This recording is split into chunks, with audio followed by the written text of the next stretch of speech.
ban out Falstead, which played very well for Snitches Get Stitches in game two. And I think they are probably expecting the Snitches Get Stitches to ban out the Dahaka, still remembering how dominant he was in game one, which does open up Lucio, who has been banned in every game so far. You know what Curious to see if anyone capitalizes on that. I just discovered? When setting myself as referee, I do not see what they are hovering in the ban phase. That is an... Oh, maybe not. I didn't get to see that Falstead hover in the last one. That was very, very unusual. I don't get chat as the observer, so it's all one half dozen or the other. Yeah. We Um, do have Brightwing being hovered here for the first ban from Snitches Get Stitches. Really taking that comfort pick away from Honey Badgers of the Storm, as we have seen Brightwing picked up in both of their games so far. yeah, it does open up the Dahaka. But to your point, Honey Badgers has played an emphasis to that Brightwing healer in both games, which you don't typically see, um, on back-to-back maps. Now, granted, we have played some very large maps, so I can definitely understand why they want to ban out Brightwing, force Honey Badgers into maybe a less comfortable of a healer. Um,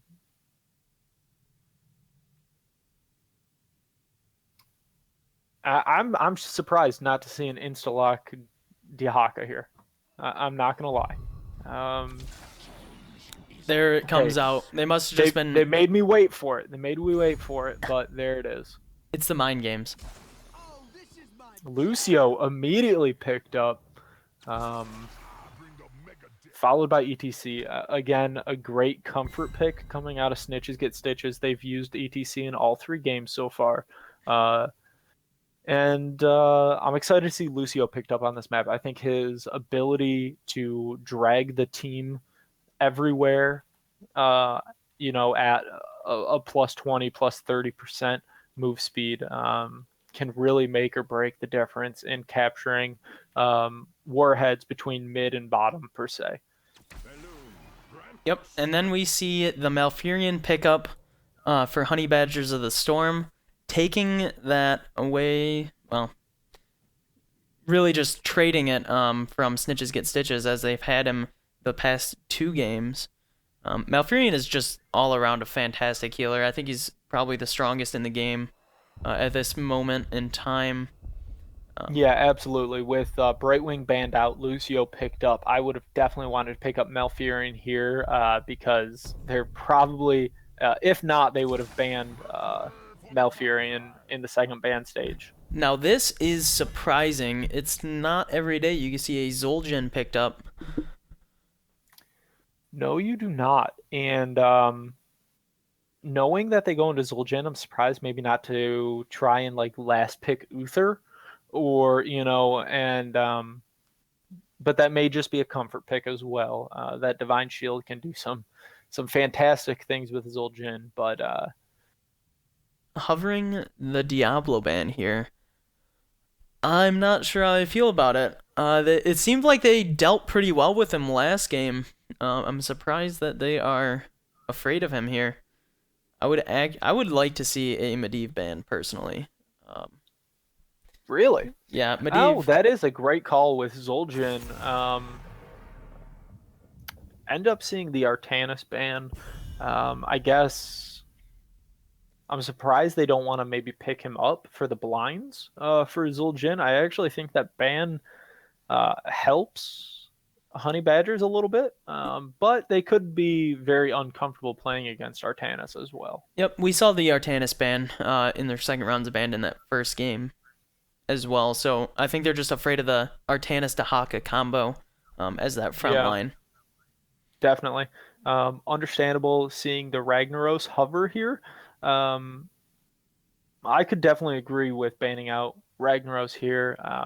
The Sulfurous Smash or the um, just what is it, his Q ability where that ball rolls on the ground. You get that against a Zul'jin with no health, a very easy pick off. So I could definitely understand wanting to bag out Ragnaros here. Sulfur Smash is just very dominant right now. Yep, and just also could have been that targeted ban as that Ragnaros did play very well last game. Absolutely. Um, who are you looking to see come out on damage side from Snitches Get Stitches here? I'd love to see a Lei Ming. What do you think? I completely agree. I mean, Lei Ming is my favorite hero. Well, second favorite hero. Don't lie to me. We all know it's Medivh. But yeah, Lei Ming is very powerful. Has really good poke to stop the warheads from being picked up, and able to capitalize on any ETC slide throughs that he's able to grab. So that's what I would be looking for. As for their second pick here, I'm not 100% sure. Maybe grab another strong DPS like a Vala, maybe. Yeah, I definitely think Vala just brings extreme value. Going completely away from what we were leaning towards, seeing the Varian and Butcher pick up. That Um, leads me to think that they should pick up Kalthas right here for Honey Badgers of the Storm. That much melee. Kalthas yeah, would just. you're looking at 4 melee practically. I mean, Lucio intermittently finds himself lost in the middle of his team, so I would definitely understand the Kel'Thas pickup here. Um, Hopefully, being able to execute on a convection build or possibly just building towards a lift build as well. Yeah. And I think aside from that, I think they need to pick up another front line.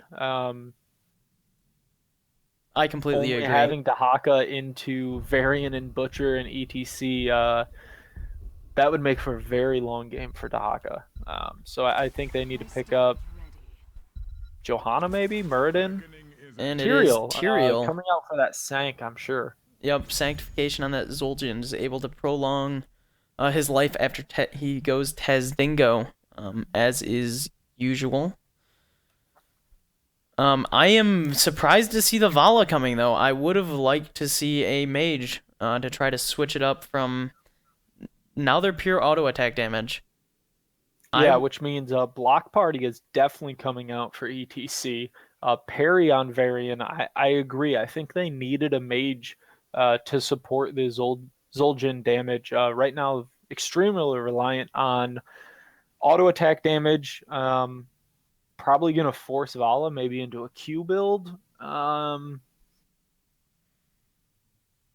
We'll just have to see how that plays out. I'm a little afraid that they're not going to get enough damage into the full beef of what Snitches Got Stitches has going on right now.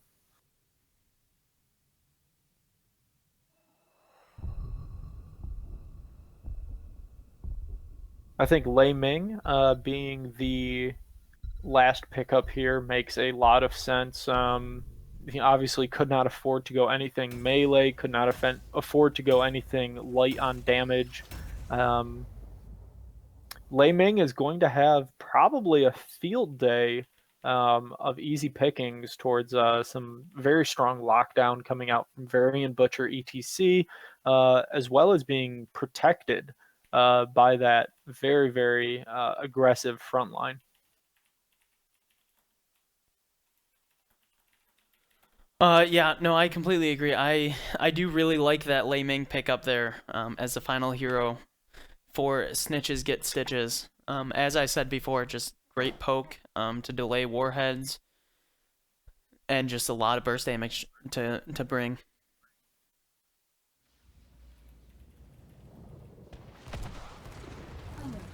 Battle plan initialization in progress. Combat preparation advised. All right, I'm going to stay true as rain here, introducing for Snitches Get Stitches over here on the red team.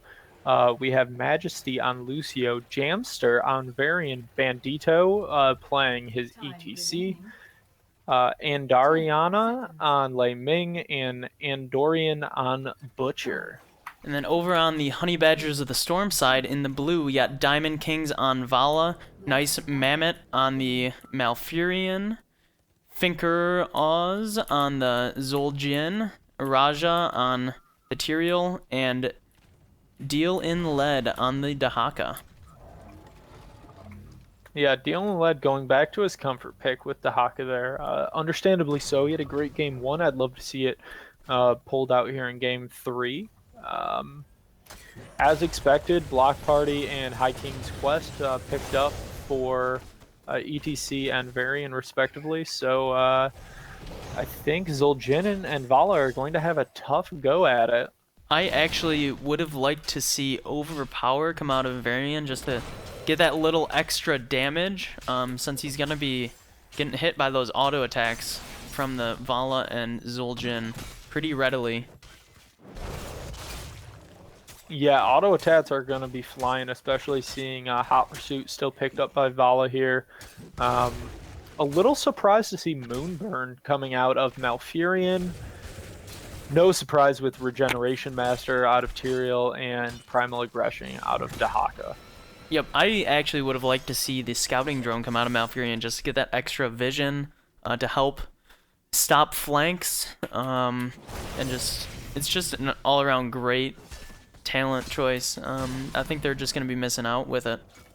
Yeah, I think Honey Badgers is going to be forced to respond at some point to the 2-2-1 split out of Snitches Get Stitches. Actually, Dahaka in the top lane is doing some work, almost taking down that Butcher. Yeah, absolutely. If he can secure a lick, it is going to hurt for sure. A great burrow there. And let's gonna see where the teams prioritize and trying to pick up the early 2 warheads. I'm very interested to see Dahaka hearthing here at full health and half mana. It's that easy for him to get back in with full mana. That it is. Said, a great lick. Malfurion barely able to get up there in time, able to secure the ETC kill. And we may end up seeing a 2-0 trade here, or a 2-0 dominance in the early game from Honey Badgers, but Dahaka with no health, Lucio giving chase. ETC is almost back, and I think when ETC gets back, the advantage is going to go for Snitches Get Stitches. Yeah, that Dahaka is getting patient. That Dahaka is getting scary low, but that Butcher also getting kind of low with that Tyrael diving on him. They should be able to push him off here. Nope, they're just tapping and getting back into it. Dahaka is gonna fall though. Lei Ming is a little bit too low on mana to capitalize on the reset. Yeah, Lei Ming, not one for sustained team fighting, especially in early game with no mana, but a great chase pursue by Butcher, ETC Varian. Zul'jin stands no chance to survive that. Recognizing that earlier, Dylan led able to capitalize on the global, get down, get that soak, maintain. Great pickoff on that Vala though. Having the ETC and Butcher roam like that with that Varian as well, just the lockdown is pretty insane. Able to secure the kill right at the front wall. I think that's a little bit of a misplay by Lucio though, nuking the front wall without hitting the fort at all. Just some missed damage there. Yeah, just a little bit of missed damage. Does secure the kill on the well, which is always a good thing, but definitely, you know, a few inches over and you're able to secure just a touch more damage as well. Varian and Butcher are going to try and counter Dahaka down here. Not sure if that's necessary to have 2 down there against Dahaka. They just don't want to make the same mistake they did in the last game, allowing Dahaka to really, or not the last game, in game 1, yeah. Allowing Dahaka just full reign of that lane. That being said, I don't like Lei Ming split solo up here. But right now they've got about a quarter level lead. It's just some early game jockeying going back and forth. Malfurion's still holding on to that nuke. So I'm curious to see what lane they're going to try and prioritize. If they're going to counter through mid, or if they're going to try and prioritize top or bottom for setting up a late game boss push as well. Yeah, absolutely. The Dahaka being able to escape that Butcher and Varian in the bottom lane as they were trying to chase him down. Just didn't have quite enough damage to secure that kill.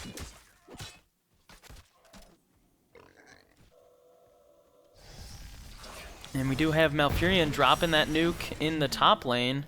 And he doesn't miss, able to get the damage on the fort and the front wall while taking out that well. A great placement there. Very, very successful. Right before the 4 warhead spawn, which does allow a little bit more of an ease of who you can get where. So I'm curious to see how they're going to split for this. I'm not sure if I like them prioritizing top lane. Okay, Zul'jin does recognize that and leaves. This ETC getting caught out. That great roots by Malfurion. He slides by, but hits the boss. That boss. Ooh, narrowly great being able to barely escape. Getting there. Varian quickly dropping a nuke bottom. Other than that, we're looking at a pretty even 2-2 split here. Because I do believe Honey Badgers is going to be able to secure that top one as well. Yep. Just a quick rotation by Honey Badgers up to the top lane, able to help out that Tyrael and push the Lei Ming off to grab that nuke.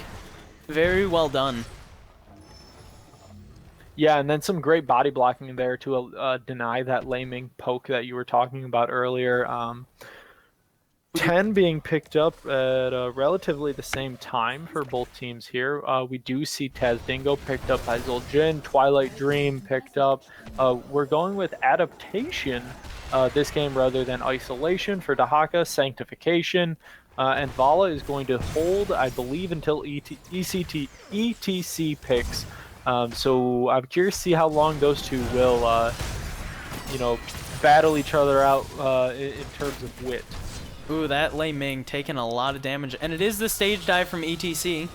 So Vala instantly picks up. Great slide through on Vala. Yep, she picks up the strafe, uses it, and gets stunned right out of it. That was a great Twilight Dream to secure Zul'jin to be able to get out bottom. Butcher dealing with Dahaka pretty well in bottom, is going to force the adaptation out. Oh, ooh. Butcher with some great Butcher's blend, able to just survive, both barely able to get out of there. But we do have Snitches get stitches, being able to clean up that fort top after pushing them back. Very well done.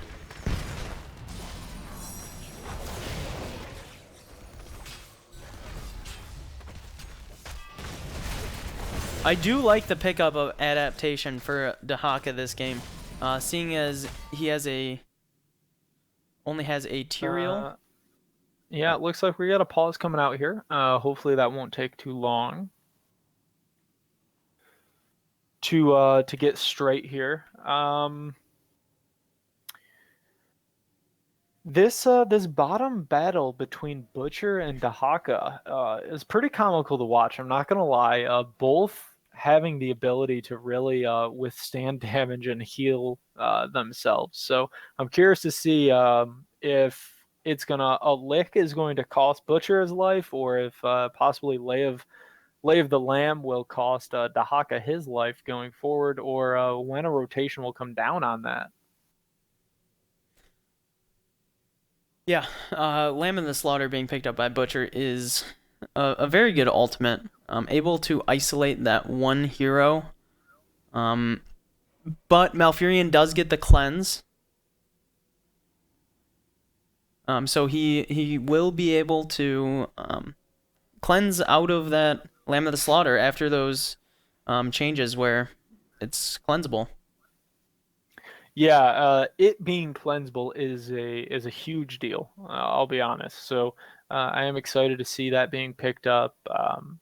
Talking about ultimates here for Snitches Get Stitches, Lucio picked up Sound Barrier, Colossal Smash picked up Ivarian. We saw the Stage Dive come out, great use by that already. Disintegrate by Lei Ming and Llama the Slaughter rounding out for Butcher. I think those are pretty standard ultimates here going forward. What do you think? Yeah, I would agree with that. The stage dive by ETC on this map is very standard. Although they don't really have many interrupts for Mosh Pit, so he could have went that route. But the global from the stage dive is just very, very good. Yeah, that global presence is huge, and ultimately, Vala was holding out. Does she need to pick up Reign of Vengeance or does she not? So I'm not surprised to see the Strafe and the Stage Dive come out.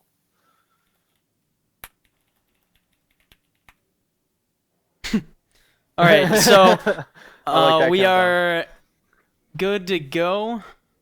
So we will get starting in just a few seconds. All right, go ahead and count it down. And All there right, we go. Dahaka immediately retreating out of Butcher bottom lane. Very strong 4-man by Honey Badgers, and the top here, it's going to force a rotation. Snitches Get Stitches trying to pick up that camp at this time. A little dangerous in my opinion. Varian paying the price for it. ETC paying the price for it. They need their healer.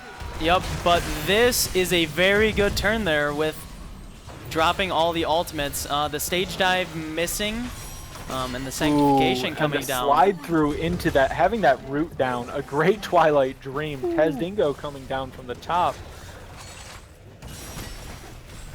Butcher, a little late to the party, says, "Hey guys, I want to play too, but not anymore."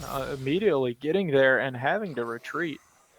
Yep, and then we see Tyrael dropping that nuke top, so he's able to pick up the second one. I'd like to see Lucio just give this up, not even contest it. We got Butcher rotating down to the bottom. It looks like he will be able to get it before Dahaka can get there. And I'll be honest, I think that's a lucky pickup here by Snitches Get Stitches, but let's see if they can capitalize on it. Being able to secure at least one warhead there after taking a very, very rough engagement. Yep, and Honey Badgers of the Storm is able to finish off that keep top after the Tyrael nuke. I do like this call by Honey Badgers to go ahead and secure the Bruiser to push top lane. Varian, you can't solo boss without Twin Blades. Zul'jin getting a little testy with his healer. I've been there. That is a hard mindset to stop as a healer. So I understand Malfurion. Don't let him get to you.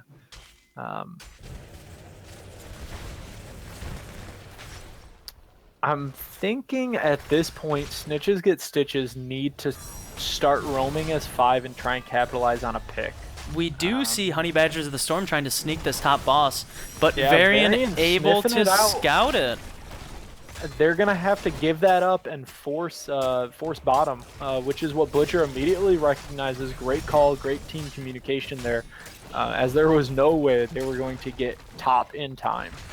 Yep, that Lei Ming taking fatal damage she's dead. from the Banelings on the boss. Wow. Never get hit by the bad. No. Dahaka may be able to delay here a little bit. I think he's gonna just fall. That Too aggressive, yeah, too aggressive. I do not agree with that call at all. I think he should have just backed out and then met up with his team top to try to push this boss in. Yeah, and we're gonna see probably Raja. Yep, go ahead and dropping that nuke, getting that early pressure. I agree, not hitting the wall in that essence. And typically, you want to hit the front wall, but with boss right there, really unnecessary. Ooh, Butcher getting Great a ball little forward. bit too far forward, dropping that nuke. Absolutely. Just getting caught out. And this boss is able to secure the keep. And I think at this point they should instantly back out of this and go defend their keep. Dahaka immediately there. This is the trade that they are looking for. You trade out the bosses, you push with yours, and you use your global presence to be able to get back and defend that. Yep, I completely agree. Now I would like to just see them split and try to grab nukes. Now, if you are able to secure 4 nukes, that will end the game on core, just by itself. Just something to keep in mind. 4 is the magic number. I'm a little afraid for Varian here. Immediately getting picked out by Thinkslore, but Taz Dingo, that parry effect. You see the immediate parry effect coming out. Sanctification not able to get there in time. Nope, just a little bit late. That was huge, being able to pick up that Zul'jin kill in the beginning of the fight. We do have Butcher split top though, so this is still a 4v4 down here. Yeah, Butcher, you know, going up there and picking up that top warhead. I'd like to see him just go ahead and walk that into getting that wall down top. I would actually like to see him come in group with his team and try to get a push going here, dropping all 3 nukes to secure a keep. But that is not looking like it's going to happen. We got an engagement here. Varian just walking forward, face checking that camp. Yeah, never face check. Luckily able to capitalize with his parries and able to walk out of there by himself alive there. Butcher go ahead and dropping his warhead on top again. A little bit of a misplay, I think, or a misclick. You know, not able to do any damage to that bottom tower in the wall. Does get the well, but definitely missed just a little bit of damage there. Ultimately, not a big deal. I think they got to be careful bottom here. It looks like Honey Badgers is trying to play for an aggressive Bush style here. Yep, I would have liked to see him not stop in that bush and rotate straight down to try to get a flank on them. That slide through splitting off the heroes. Vala falling early in this engagement, Varian able to take her down. And now we just have a nuke trying warhead coming down. That was just a, I'm gonna die, let's not leave them a warhead, I believe, out of Tyrael. That being said, using it does get him out alive, so a great job being able to peel for that Malfurion, as he was in some heavy damage early on. Zul'jin falling from that Varian. The power of the Colossal Smash with that follow-up charge is just pretty insane, even after the stun nerf on it. Yeah, what do you think about double warhead being used there? Definitely a quick, easy way to secure that keep, but I'm not sure if they needed to force it that quickly.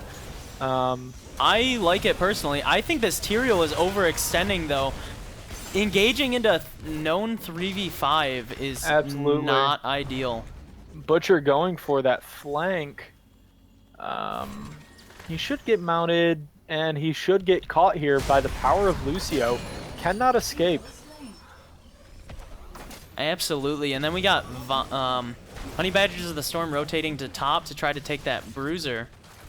Yeah, and I think that's a great call. They need some sort of map presence. That is going to push their lane that they have to keep down in, so they need to do everything in their power to keep that lane pressure, try and force somebody to respond back at core.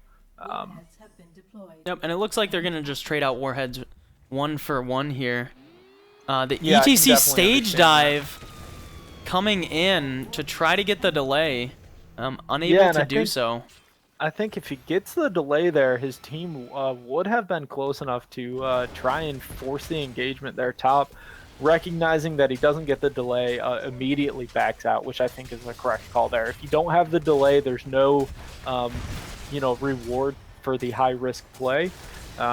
So I can respect Bandito's decision to try it and then immediately get out of it, recognizing when it didn't quite come to fruition.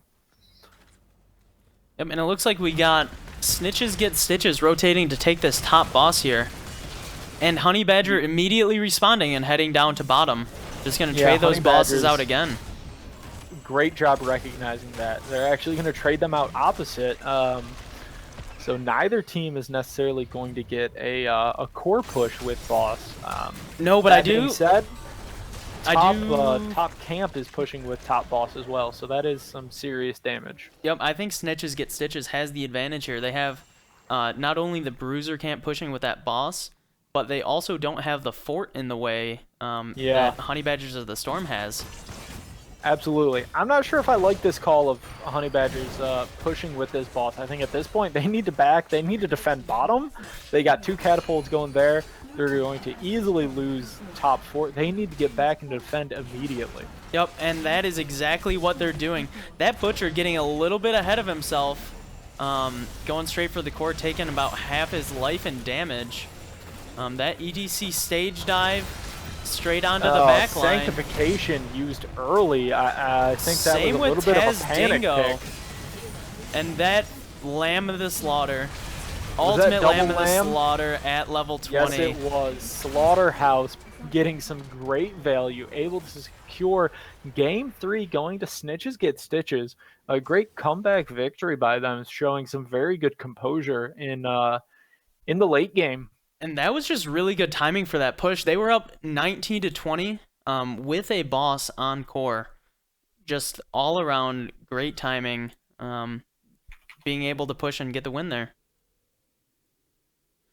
Yeah, great game going out to both teams there. A great series. Very highly competitive series, back and forth, showing both teams showing spurts of dominance. And in the end, Snitches Get Stitches being able to capitalize. Very exciting to see. Who do you got for MVP here in Game 3 and in the series? I would have to give MVP in that Game 3 to probably Lei Ming. She just had a lot of damage output and able to get those pokes like we talked about previously. Yeah, absolutely. That triple front line definitely reigning supreme for her. I think Honey Badgers had a very difficult time responding to that triple front line between Varian, ETC, and Butcher.